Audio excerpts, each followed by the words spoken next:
Hey guys, today I'm going to show you how I made this rattlesnake out of some old car parts. Let's get started.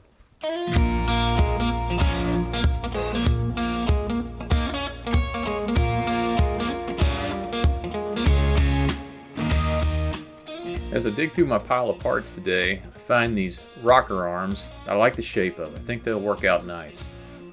Also found this rod cap. Found several of these that I think I have enough to make my project work.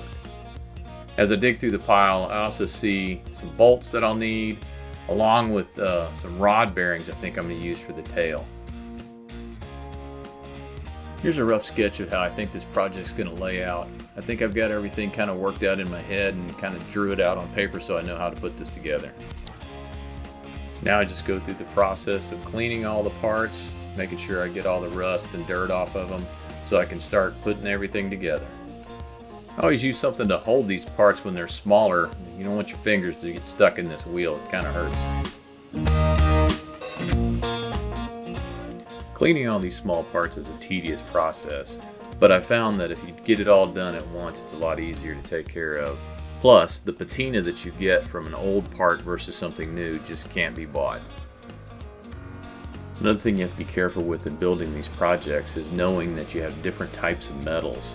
This particular piece of metal is a cast metal, which makes it harder to weld. A lot of times you can't get it to do it without cracking.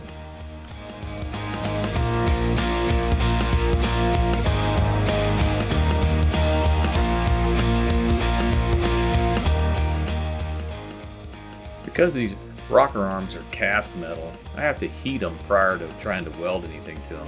So I found some ball bearings I'm going to put inside these to make the eyes. But I have to preheat this metal so I don't have a problem with it cracking. Once I add the ball bearing in and try to weld this piece in, I make sure that I put more weld on the ball bearing because that steel seems to attach better to the cast once it gets welded. I use the same welding technique for this bolt that I added to the head. Once I finish welding, I allow it to cool a little bit, make sure I don't have any cracks, and then I go back and clean off all the excess weld and any splatter. Wire brush does a good job of removing the welding splatter as well. Here's an old part I had to be careful cleaning up because it was pretty rusty. Make sure it didn't break. Also, I'm cutting off the bolt that stuck out the top of the head that I left the bottom to attach to the body. I finish up the head by grinding off all the excess weld and any of the splatter that was left. This should make it look better when I get ready to finally assemble it. Then I start final assembly. This is where I have all my parts. I need to make sure they all fit back together. Luckily, this project I was able to use bolts, so it actually would be easier to put together and it didn't require me to weld all the pieces. The other feature that's kind of nice about this piece is be able to readjust its shape just by loosening the bolts and retightening them into the position you'd like it to be.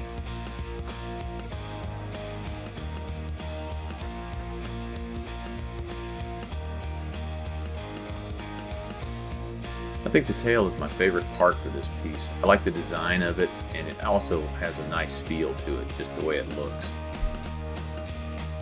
As I tighten everything up with a ratchet, this is where I kind of lay out the shape and kind of adjust it to where I think it's going to look good as a finished piece.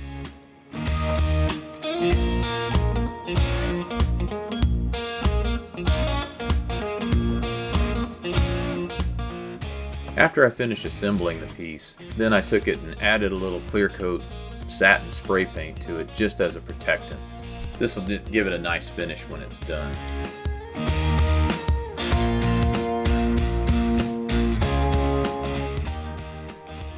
After allowing it to dry for a day, now it's ready to go.